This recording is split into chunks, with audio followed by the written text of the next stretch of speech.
personally, to switch from CSC to ORS took me 10 years.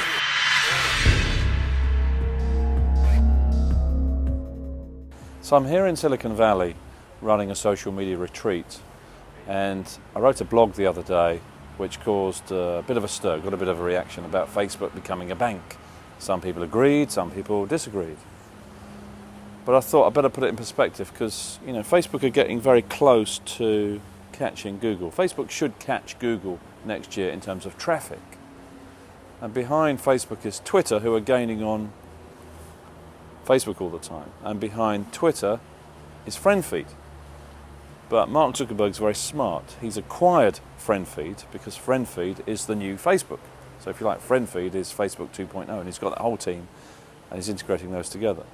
So you think, well, the logic is that Google will acquire Twitter, so number one acquires number three, number two acquires number four, and then you get a new number one and number two.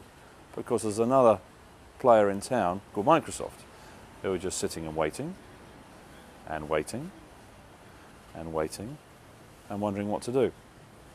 But as Facebook approach what should be 1 billion users by the end of 2012, there or thereabouts, impossible to get that exact number, the blog I put forward was the idea that Facebook would become a bank.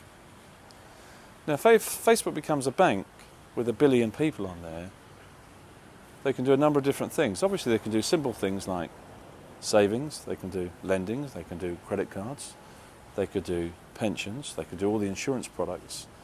But the interesting area is the peer-to-peer lending. In the UK you see that at Zopa, zopa.com. Now if you do peer-to-peer lending, you get a better return on your money, it's actually lower risk, but it's possible with 1 billion people doing it, you could wipe out the banks, wipe out all the existing banks with a whole new business model. Yet Facebook's not a bank. A lot of people think it's just a place for kids to play on. But with 1 billion people on a system, you can sell them anything and you can help them buy better. Group buying deals on cars, group buying deals on flights, group buying deals on anything. So any of you who are not quite sure about Twitter, not quite sure about Facebook, not quite sure about FriendFeed, it's time to get into it, understand it, and recognize it's a very, very big threat.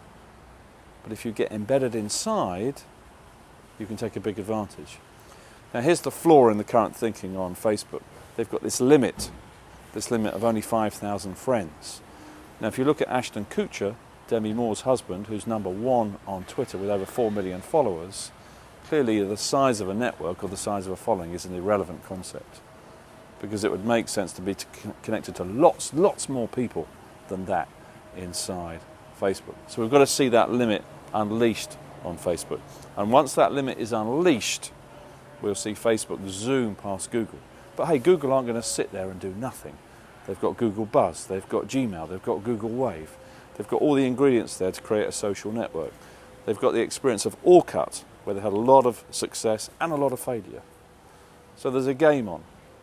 And the interesting thing is, who wins the game? Very simple rules. The winner of the game is the one with all the names. I'll leave the rest to you.